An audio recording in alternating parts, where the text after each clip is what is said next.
Since 2014, CoST Uganda has committed itself to improving people's lives from better infrastructure.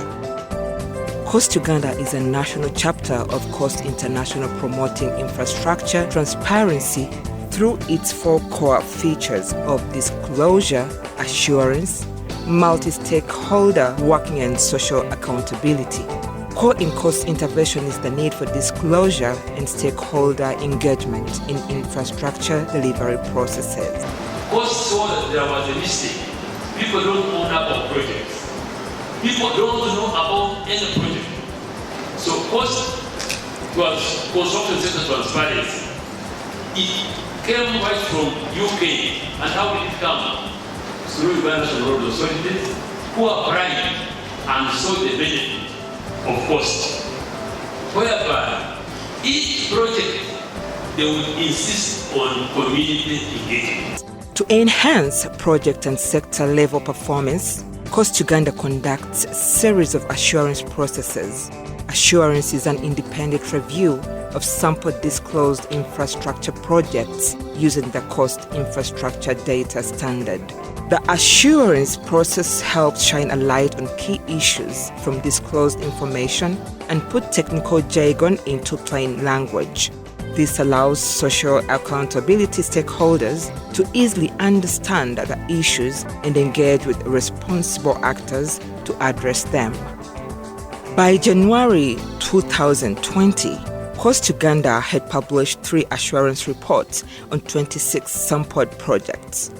Results from the 3 assurance processes reveal a growing interest and appreciation of CoST Uganda's work and its value in enhancing project performance.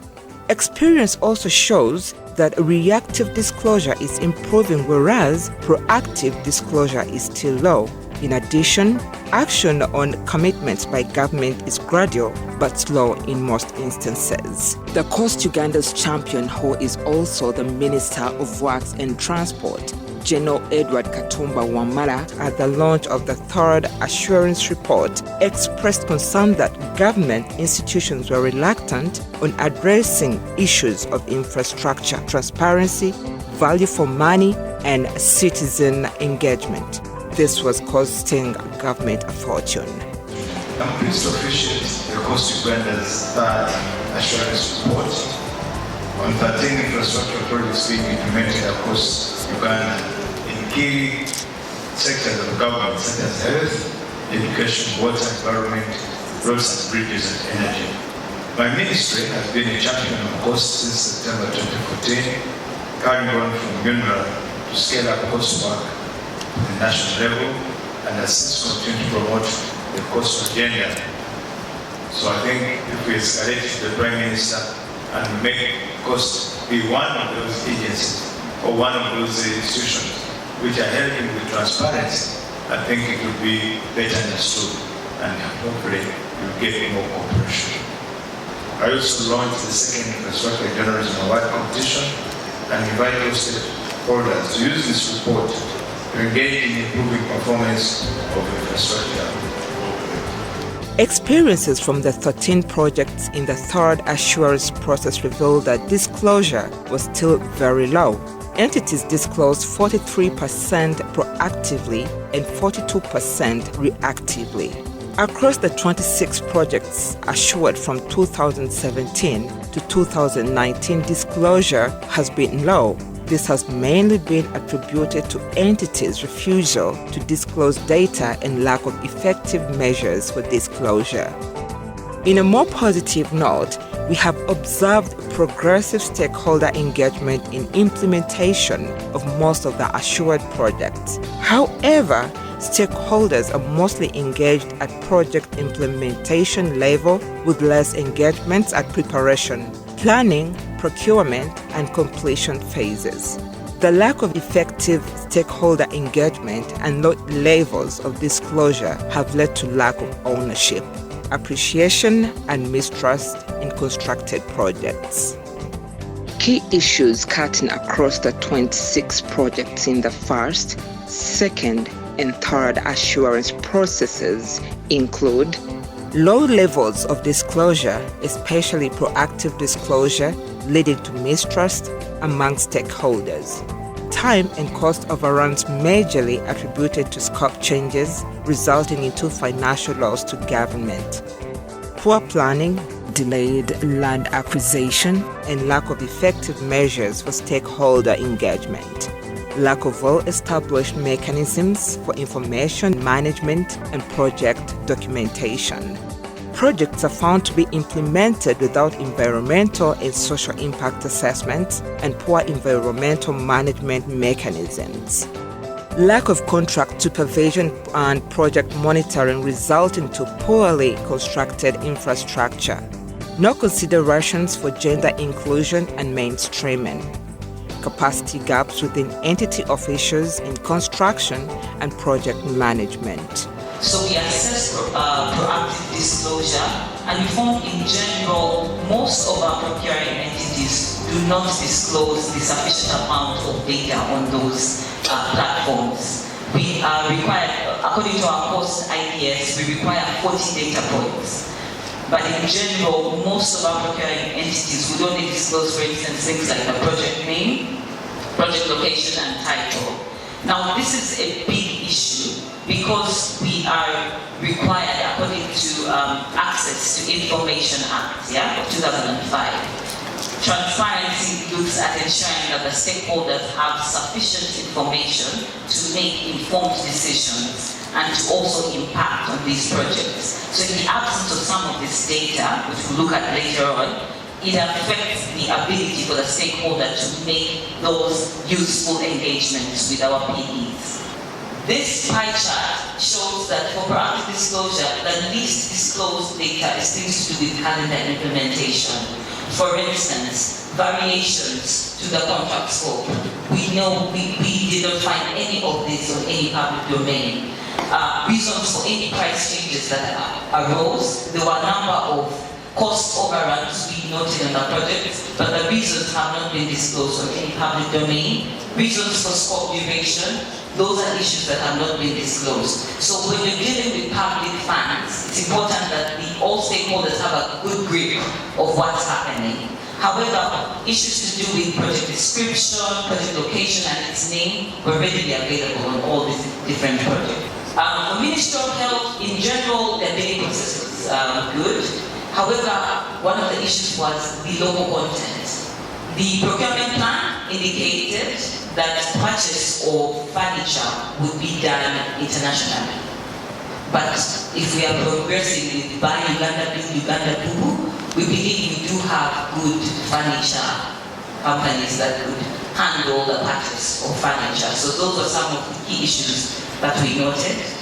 But in general, we do recommend appreciation of the CoST IDS standard and the inclusion of women and issues to do with gender management for all the projects to ensure value for money for all our public projects.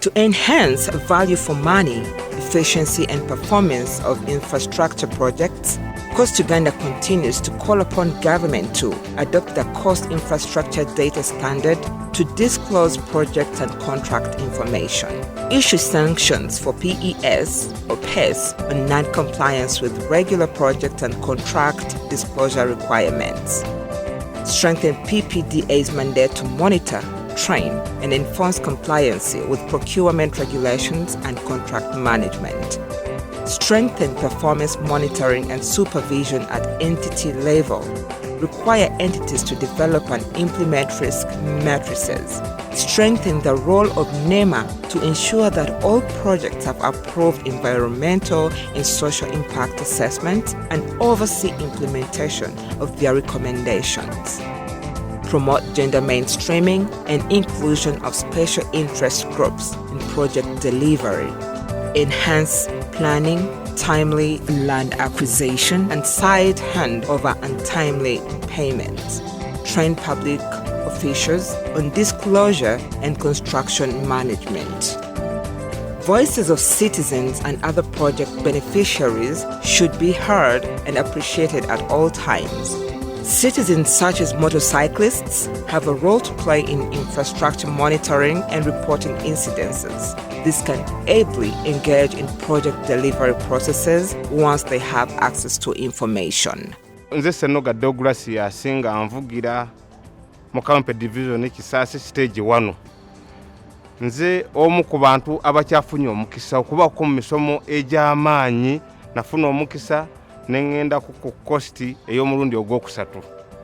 Ne tugenda ku golf course ne tusoma abakulu ne batukubiriza tubenga we tuba tulabye ekintu kuba twasoma ku bintu ebikwatagana nga yisimba ne batusomesa ebikwatagana ku makubo ge bazenga bakola ne tufumanyako kuline kubo Entebbe Express engeri gye balikolamu naye waliwo obuzibu tuzenga tufunafunamuko ku bakulu ng'aba KCCA batusuubiza okuba nga bajja okutukolera ku kinyi ekyo Kisasi roundabout Bukoto Kisasi roundabout naye tubale tunawo kubafuna ekinya kiri awo abantu bangi bagwamu abantu bangi bamenyekeddemu abantu bangi bazenga kwega bafuna obuzibu obw'enjawulo naye tubadde tusaba ekikwatako nga KCCA ejjebeere nga etuyamba ezibe ekinya ekyo naye nga twebaza nnyo ng'aba CoST Uganda okubeera nti naffe batuteeka mu kintu nga boda ne tubaawo ku musomo ng'ogwo ogw'amaanyi tekyali kyangu kyakubeera nti tugenda okubeeramu era twali tukifunangako poliisi neyo era walala kati nga yunula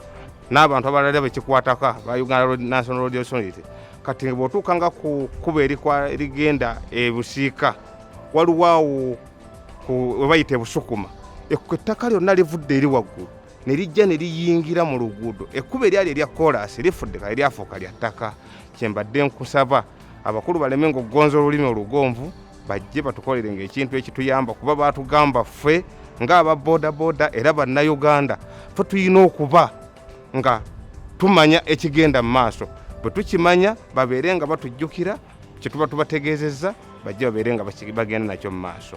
Musomo guno twagala ne tuyiga bye nayigayo ebimu nti nange naweebwa omukisa okusobola okugoberera kw'ebyo ebintu gavumenti byebeekola singa bibabize mu kitundu kyendimu oba nemba nga mbisanze mu kitundu ekimu kyemba ngenzeemu nange ndi waddembe osobola okubuuza kiki ekigenda okukolebwa mu ekyo ekitundu oba nemba nsanzeemu ekyo ekyamu ndi waddembe osobola okubuuza bwe kiba ndaba kikyamu nsobola okudda ku LC oba wantu wona n'endipooti ati ekintu kikyamu.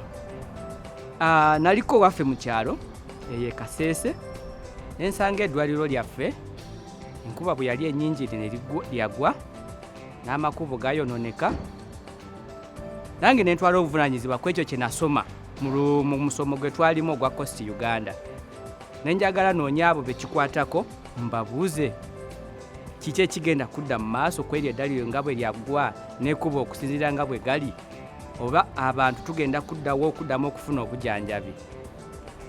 Gwe natuukirako okubuuza yambuuza gwani okolera wa okola ngaani olowooza gavumenti yo tekimanyi nti eddwaliro eryo lyagwa. Bwe yambuuza ebyo tiyaddamu kumpa mukisa kuddamu mubuuza ebirala oba naye okunziramu bye nali njagala nziremu. So mbadde nsaba wa gavumenti ebuulire abo bayinginiya abakola amakubo abazimba ebizimbe abagenda kutwala kuzimba amasomero omuntu aba azze okubuuza naye bamuwe omukisa bamunyonyole ku ekyo ekigenda okukolebwa akimanye bw'aba alinayo ku magezi naye gagenda owabulamu awabulemuko. Kyembadde nsaba gavumenti esobole okutuukiriza ebyo ebintu ebirina okubeerawo nga mu malwaliro oba kkubo mulimu ebinnya bwe tuba tutuuteyo omulanga gwaffe basobole okugoberera eyo ensonga bakikoleko. Ng'ewaffe Butalejja gyenva obuzibu obuliyo amasomero matini. Mbadde nsaba gavumenti eyongerewoko ku masomero kuba abaana batambula nnyo ogenda otuuka ku masomero ng'amasomero gali wala nnyo.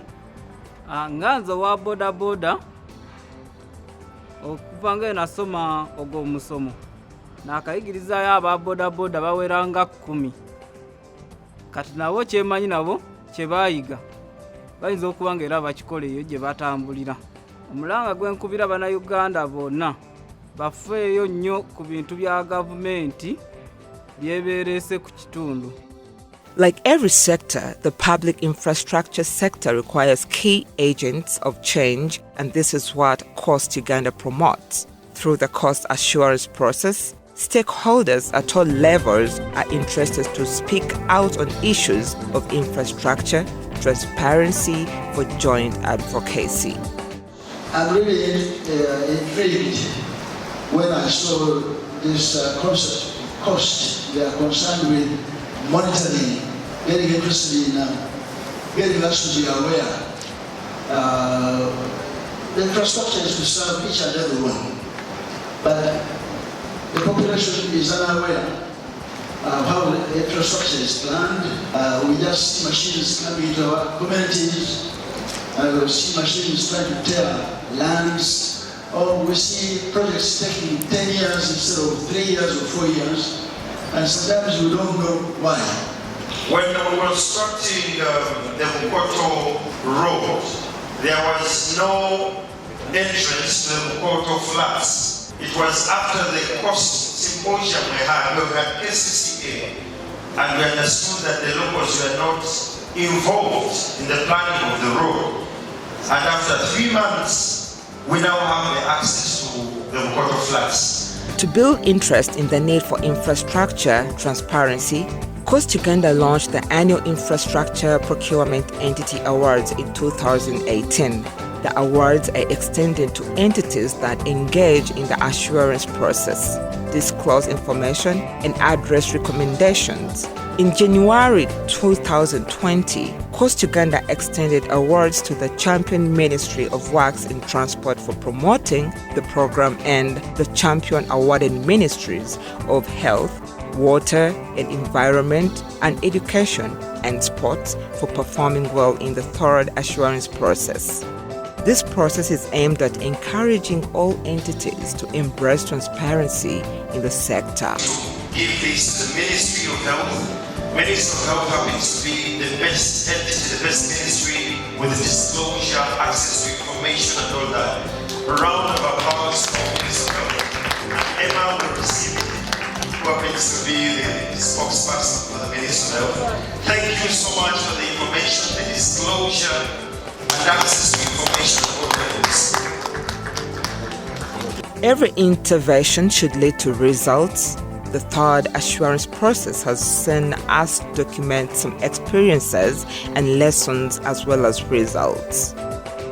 Entities such as Ministry of Water and Environment have embraced the CoST approach to citizen engagement and information sharing. And through this, we have observed increased ownership and trust between the ministry and the citizens. Citizens have also testified of change of mindset in regards to project maintenance beyond construction. My name is Akangwasa Geraldine Linda. I'm a sociologist and a resident sociologist for Nyamihanga Small-Scale Irrigation Scheme. I work with the Ministry of Water and Environment under the Department of Water for Production. We started working with CoST in February 2019.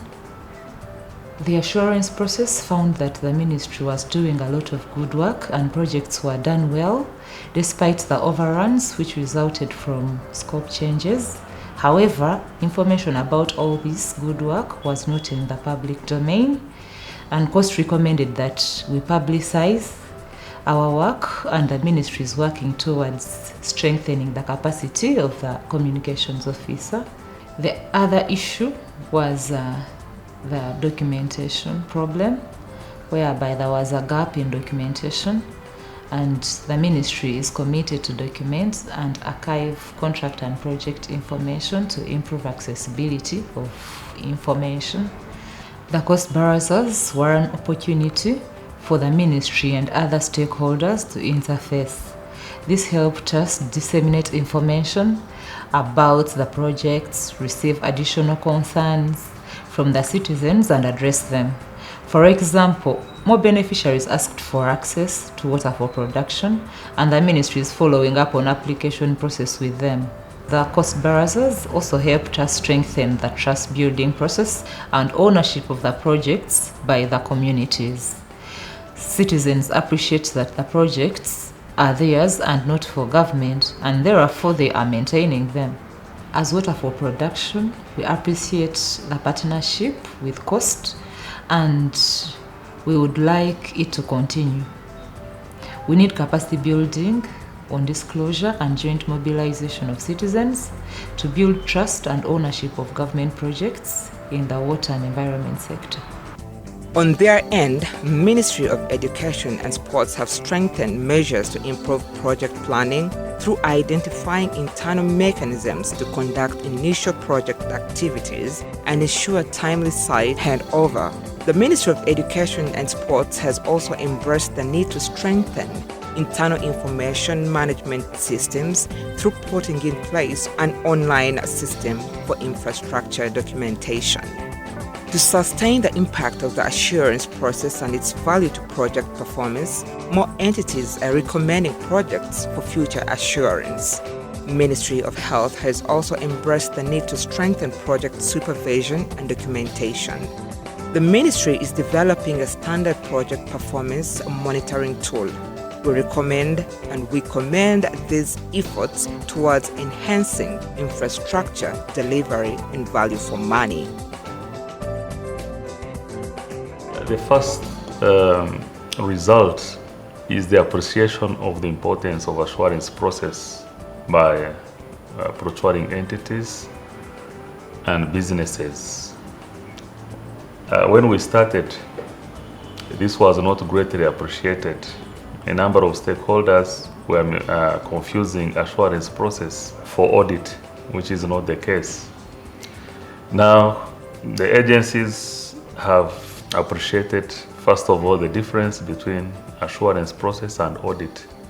But more importantly, they have understood the value. That is why we have now more projects that are being disclosed by entities, and entities are also requesting and encouraging CoST to conduct assurance processes on their projects. First of all, we know that behavior is learned and can be unlearned. And therefore, we are working as MSG to build capacities of various stakeholders. More agencies of government are being trained and exposed to CoST methodologies. Media are being trained and empowered to use this information that has come from assurance process. But more importantly, we are advocating for government to institutionalize disclosure so that it becomes a norm to disclose information based on the CoST infrastructure data standard. The agencies where we have done assurance process are now very convinced and are giving us more and more projects to do assurance than we can actually work on. I call upon them to be evangelists so that even other agencies who have not yet got this message to get it and appreciate it. Secondly, CoST cannot do work on all projects in the country. So we want other stakeholders to embrace CoST approaches and methodologies so that as many projects as possible can be assured. And then finally, CoST is underfunded. Much as its work is appreciated, but we struggle with resources. So for those who can support CoST financially, we would appreciate that support. To embrace CoST, you should know the value that comes with this initiative in a member or affiliate program, and these include: CoST is better value for governments because it demonstrates how public money is spent, building trust between citizens and the government. It identifies potential efficiency savings and promotes reforms in the management of public finances and the procurement of infrastructure. In addition to promoting transparency, CoST helps increase the flow of direct overseas investment into a country's infrastructure sector. CoST is better value for the private sector because it ensures a level playing field and reduces the costs and risks of doing business. This means that companies bidding for contracts can be confident that the process is taking place in a fair, open, and competitive environment. CoST is better value for communities because it ensures cost-effective delivery of improved infrastructure that improves lives. Communities can access work and market through better roads, drink safe water from quality structures, be educated in well-built schools, and receive medical treatment in safe hospitals. Better lives from better infrastructure.